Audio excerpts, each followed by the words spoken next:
So we've been looking at food systems and climate change in particular for quite a few years. Around 10 years ago, we did some work. One of those scenarios we looked at was Russia invading Ukraine. So Ukraine is one of the major food producers in the world. So we thought in a crisis around climate change, under a food security banner, Russia could say, well, we're going to go into Ukraine to secure this food for the world. And it would have a major impact on food prices. It would have a huge impact on accessibility and where the food went.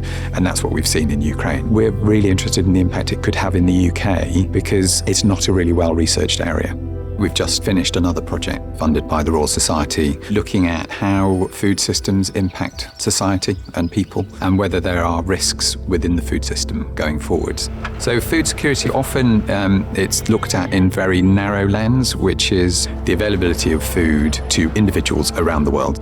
You've also got an affordability question in there. So even if you can get access, can people afford it? And is it then nutritious in the way that it's being delivered? So food security for us is more holistic than just, is there food available? It's also, is it available in the right place at the right time?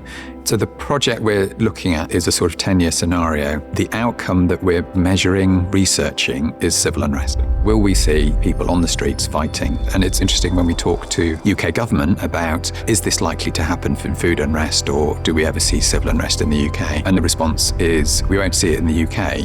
And they say, well, the measures we're using are the London riots. It's not that we haven't seen it. We just haven't seen it at the scale that we're talking about in this project because we haven't seen the food system collapse in the way that we think it might. So the success in our project would be not seeing civil unrest on the streets in the UK. So there must be something about politics and the way we operate our communities where currently we don't seem to really care as a society enough to really tackle it head on. And what they're really interested in is how to stop operating food banks, because that shows a failure in the system. Having a food bank means we failed individuals because they're not getting affordable food. It's about looking at the food system and making sure that the way we approach it isn't lowering our life expectancy, which it currently is in the UK. I think it's about a vision for what it means to be human and what it means to be a society.